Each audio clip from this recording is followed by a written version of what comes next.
ravie de vous retrouver dans cette nouvelle session d'information sur EAD TV, la toute première chaîne éducative du Congo. Au sommaire, la mise en place de la stratégie sectorielle de l'éducation en République du Congo. Le ministre de l'Enseignement préscolaire, primaire, secondaire et de l'alphabétisation, Jean-Luc Moutou, a sensibilisé le personnel enseignant sur la nécessité de se faire vacciner. 70 jeunes filles mères vulnérables de Madibou, formées en plusieurs domaines, ont reçu leur certificat de fin de formation. Voici de façon succincte la vitrine de cette édition. Madame, Monsieur, bonjour et bienvenue. Bonne nouvelle pour les élèves de l'école primaire de Bakongo dans le 2e arrondissement de Brazzaville. L'un des bâtiments endommagés par les pluies torrentielles a refait peau neuve grâce à l'implication du député de la première circonscription électorale de Bakongo, préférence Matima Kimbembe. Cette structure a officiellement été remise au ministre de l'Enseignement préscolaire, primaire, secondaire et de l'alphabétisation, Jean-Luc Moutou. Zita Odjabalou. Endommagé par des pluies torrentielles et dégradé, au triste sort des écoliers, l'un des bâtiments de cette école primaire de Bakongo a refait peau neuve. Une action salvatrice qui porte les marques de préférence Matima Kimbembe, député de la première circonscription électorale de cet arrondissement. Que de remerciements pour ce geste combien louable à l'endroit du bienfaiteur, a laissé entendre tour à tour la directrice de l'école primaire Biemo, l'administrateur maire de Bakongo et le ministre Jean-Luc Moutou. Nous travaillons encore et encore sur les prescriptions de Monsieur le Président de la République, son Excellence Monsieur Denis Sassou Nguesso, qui au quotidien nous rappelle la nécessité de moderniser notre système éducatif, de créer les conditions idoines de façon à ce que nos enfants puissent apprendre dans les meilleures conditions qui soient. Je parle au nom des enfants de cette école de Biemo et l'occasion est toute belle pour que nous puissions remercier l'honorable député pour cet acte à la faveur des enfants de cette circonscription électorale. L'apport de tous reste indispensable en vue de rendre plus performant notre système éducatif, a souligné le ministre JLM. Dans un autre volet, Jean-Luc Moutou s'est entretenu avec la représentante de l'UNESCO au Congo, Fatoumata Marega. Les échanges entre les deux personnalités ont porté sur le lancement de la mise en œuvre de la stratégie sectorielle de l'éducation en République du Congo. Les détails avec Magali Nanga.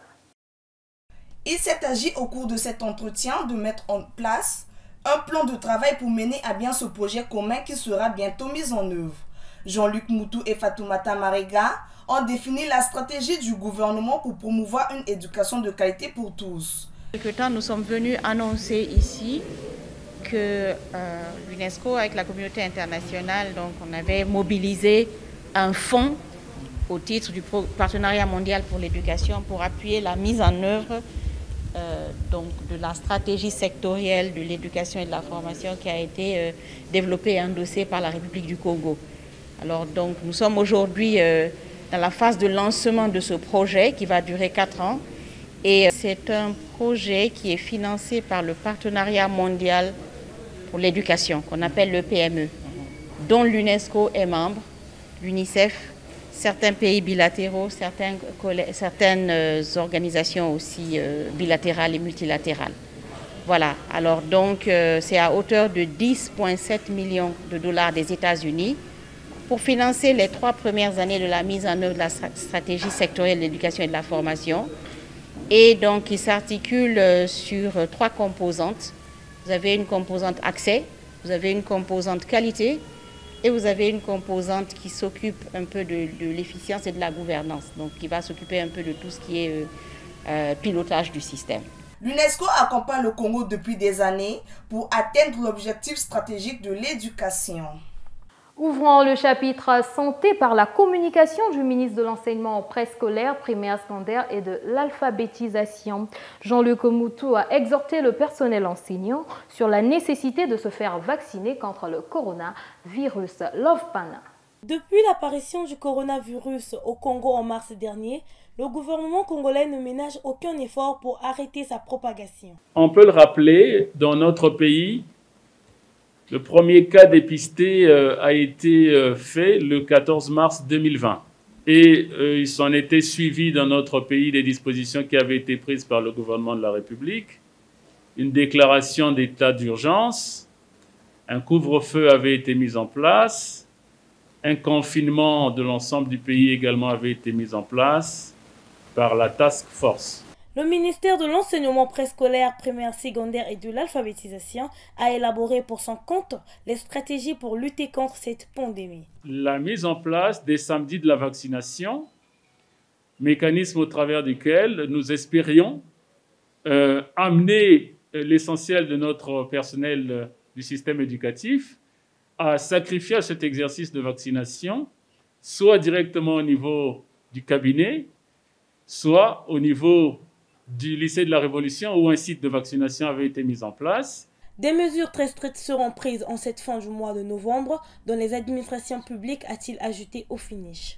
Toujours en lien avec la Covid-19, la directrice du cabinet du ministre de l'Enseignement préscolaire, primaire, secondaire et de l'alphabétisation a effectué une ronde des structures sous tutelle pour s'enquérir de l'applicabilité de la circulaire du ministre Jean-Luc Moutou, obligeant l'ensemble des cadres et agents de son département ministériel à se faire vacciner avant le 30 novembre. Jancy et Lila pour le reportage. C'est dans la matinée que la directrice du cabinet du ministre de l'Enseignement préscolaire, primaire, secondaire et de l'alphabétisation a effectué une visite de terrain pour s'enquérir de l'applicabilité de la note prise par le ministre Jean-Luc Moutou. Document qui fait obligation à l'ensemble du personnel de son département ministériel à se faire vacciner. J'ai été envoyé en mission pour aller contrôler nos structures s'ils ont obéi à la directive gouvernementale et à la note du service que le ministre a prise pour sensibiliser et rappeler à nos collaborateurs le devoir de se faire vacciner. Régine Tikaya Oboa, après sa ronde des structures sous tutelle, a fait un constat plutôt mitigé. Pour l'instant mitigé, il y a un certain nombre de personnes qui se sont fait vacciner et d'autres non.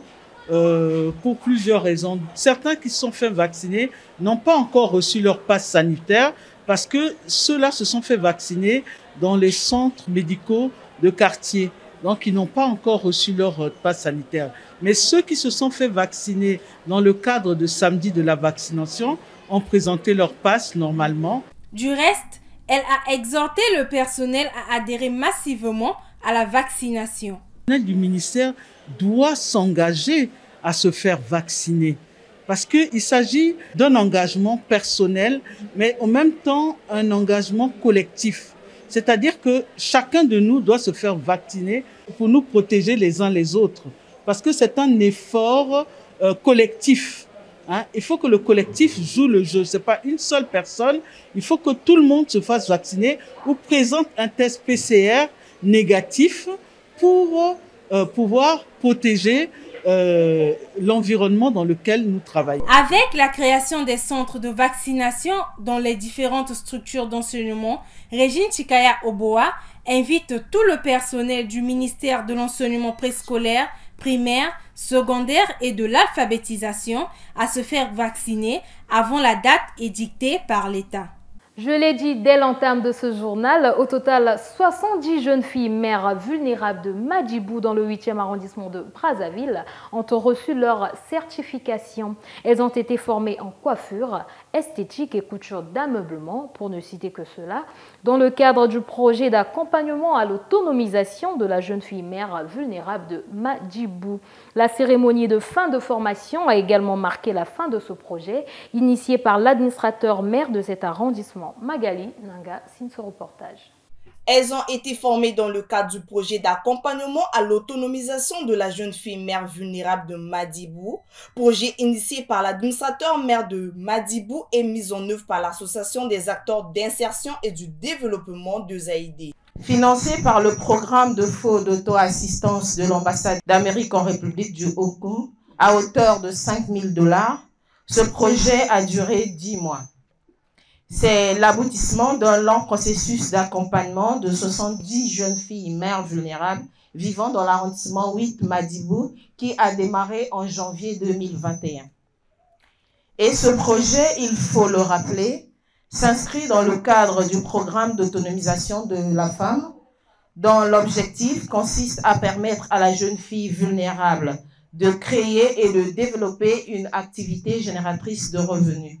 Pendant 6 mois, elles ont été formées en couture d'ameublement, pâtisserie, coiffure et esthétique.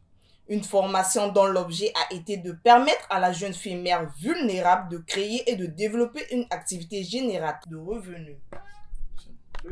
Un seul mot est à l'honneur aujourd'hui, c'est merci.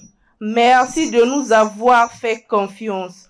Merci de nous avoir supportés avec nos manquements et nos comportements parfois difficiles. Merci aux formatrices de nous avoir donné votre savoir, savoir-faire et savoir-être. Merci à la nounou d'avoir pris soin de nos enfants. Merci à nos parents qui ont cru en nous et qui nous ont apporté leur soutien multiforme. L'initiateur de ce projet ne peut qu'être fier des résultats. C'est un sentiment de joie en réalité, de voir qu'aujourd'hui, près de 100 jeunes filles mères, autrefois désœuvrées, sans emploi, qui se retrouvent aujourd'hui avec du métier dans les mains.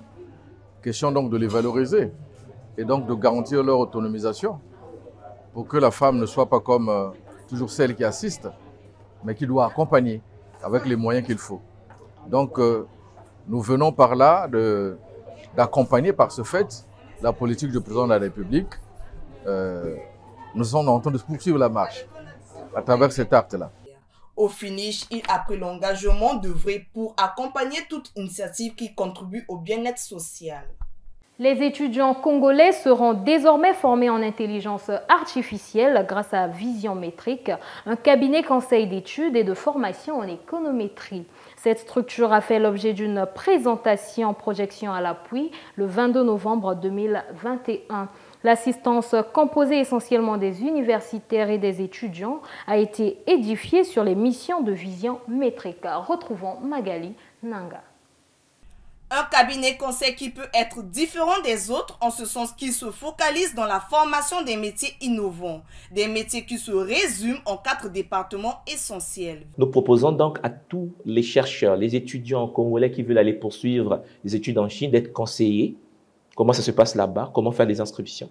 Il y a aussi l'immigration vers le Canada, l'accompagnement, le conseil, où nous permettons aux gens qui viennent ici d'être informés sur tout ce qui a trait à l'immigration. Il se lance aussi dans la formation dans divers domaines, le marketing digital, trading, intelligence financière et l'économétrie. Nous proposons des formations et des conférences qui nous permettent en effet de pouvoir renforcer les capacités et puis accompagner des étudiants, des chercheurs, des universitaires dans leurs domaines respectifs. Le coworking, un espace de travail ouvert au public, soit pour le renforcement des capacités ou des recherches. Dans ce bâtiment que vous voyez, nous avons en effet pensé, comme dans les autres pays, à un espace de travail que nous proposons aux chercheurs, aux étudiants, à toutes les personnes qui veulent venir travailler dans un calme, en paix. Peu après cette présentation, les participants se sont fait une idée des locaux, la bibliothèque et la salle informatique.